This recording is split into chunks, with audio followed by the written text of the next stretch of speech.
Hey guys, it's a wonderful Friday and so blessed and excited to talk to you and encourage you in the Lord. And I know we need encouragement. We need the blessings of God. God is doing some great things at Friends Baptist Church. And just if you're getting this, wanted to share this with you. You know, we were just moving, growing, new buildings. God has done some great things. And then this year, 2020 happened, COVID. There's a fear. We stepped back. We did online streaming. We did the drive-in church, and then we went back Hero Day, or actually what would be Hero Day, Memorial Day weekend, and we had great services. We've seen people saved. We've seen families join. And then we experienced a little bit of sickness and that growth where about 30-40% of our church didn't come back. So we grew, and then we had sickness, and then we've had people kind of stay out, and we're slowly growing back. I want to encourage you to be faithful. I want to encourage you that we're here, we're loving you, we're encouraging you, we're studying, we're preaching, and we haven't been able to stay in touch like we want to. We're trying to do call-em-alls, things like that, but the personal touch. Let me also encourage you, reach out to us, because I love friendship, and I love the fact that we're like a family, and our family has grown, and we're striving to see people grow in the Lord. So don't be afraid to reach out and check on us as well and have that conversation. And so we're hoping that our church continues to see the trend of growth. Because I shared on Wednesday night, Brother Matt was telling me the Barna study says 8 out of 10 churches will be closing its doors. So there's a lot of people that are choosing to stay away and not being a part financially, or not being a part, physically. And so we want to continue to see Friends Baptist Church be around for years to come. At least until the rapture takes place, and then we'll leave it in the hands of some people who are left behind. I'm just joking. But I hope that you're being blessed. Hey, I want to share this with you because in the day that we live, there's a lot of things that are going around, a lot of things that we look to, and the children of Israel were always ones that would love the Lord. They would go forward, and then there would be a generation that would not know God, and they would chase after the other nations around them, chase after their gods, and then God would put them into bondage, and then there would be a deliverer that would come along, and they were going through that process. And praise the Lord that even though we're similar to that, Israel, hey, we have one deliverer, and that's Jesus Christ. And we don't need multiple deliverers and a deliverer to come along. Jesus Christ delivers every time. He is the consistent deliverer in our life. But I wanted to read this to you for those of you who know the Lord. And it says in Isaiah chapter 3, "For behold, the Lord of hosts, doth take away from Jerusalem and from Judah the stay and the staff, the whole stay of bread, and the whole stay of water."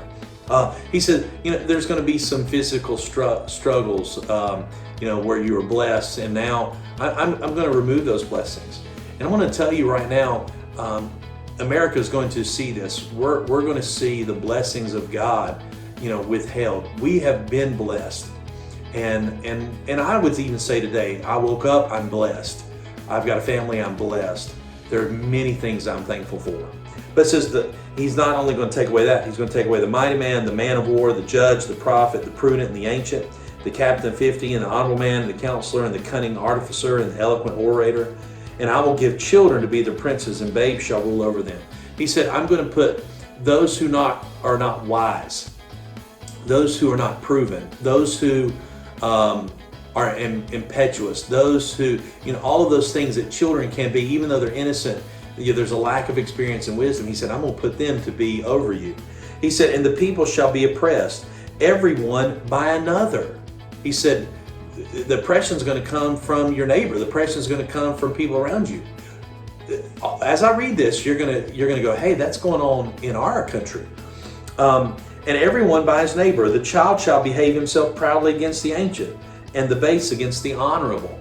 He said, those who used to honor father, mother, those who used to respect, Those who used to listen to wisdom are now going to be lifted up above the elderly, the ancient, and then the base above the honorable. Those who, instead of integrity being lifted up, it's those who are wicked, those who have faults and failures and have not proven themselves to be trustworthy, liars. All those things are going to be lifted up. My goodness, got that going on today. And it says, and when a man shall take hold of his brother of the house of his father, saying, Thou hast clothing, be thou our ruler, and let this ruin be under thy hand. In that day shall he swear, saying, I will not be an healer, for in my house is neither bread nor clothing. Make me not a ruler of the people. For Jerusalem is ruined, and Judah is fallen, because their tongue and their doings are against the Lord, to provoke the eyes of his glory. The show of their countenance doth witness against them, and they declare their sin as Sodom. They hide it not. Woe unto their soul, for they have rewarded evil unto themselves. We are seeing that today, where sin is lifted up. People are declaring, being outright against Christianity and the God of our fathers and the God of the Bible and Jesus Christ. We're experiencing that today. But I wanted to share this with you because I love this verse. Verse 10, it says, Say ye to the righteous. Those of you who are striving to live for the Lord, those of you in spite of everything that's going on, realize that you wake up a winner every day, that God has blessed you, and the whole purpose of your life is to honor God, to love Him with all your heart, with all your soul, with all your mind, and love your neighbor as yourself, and share the gospel, and uphold your testimony, and be that person, no matter what is going on around you. He says, say ye to the righteous. He says, that it shall be well with him, for they shall eat the fruit of their doings. So I wanted to share this with you today. Those of you who are striving to live for the Lord, those of you who are lifting up faith in this time, it's going to be okay. It's going to be well with you, because you're going to eat of the fruit of your doings. Your sowing, your reaping is going to be blessed, because you are going to be doing right no matter what. It's like Bob Jones wrote the song, and it says, do right till the stars fall. Do right till the last call.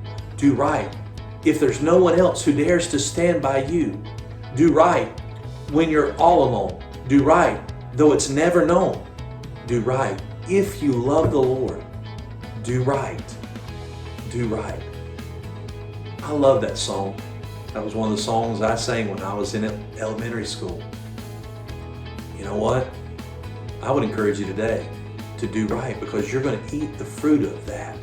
You're going to eat the fruit of your doings. You're going to reap from your faithfulness. You're going to reap from your loyalty. You're going to reap from your trust in God. Hey, if you're sitting by the wayside and it's now easier to not be plugged in and you're unplugged, hey, you're going to reap from that too. And so I would encourage you, if you're on the fringe and if you're out, to get back in, because it's going to be well with the righteous. It's going to be well with those who are striving and trusting the Lord.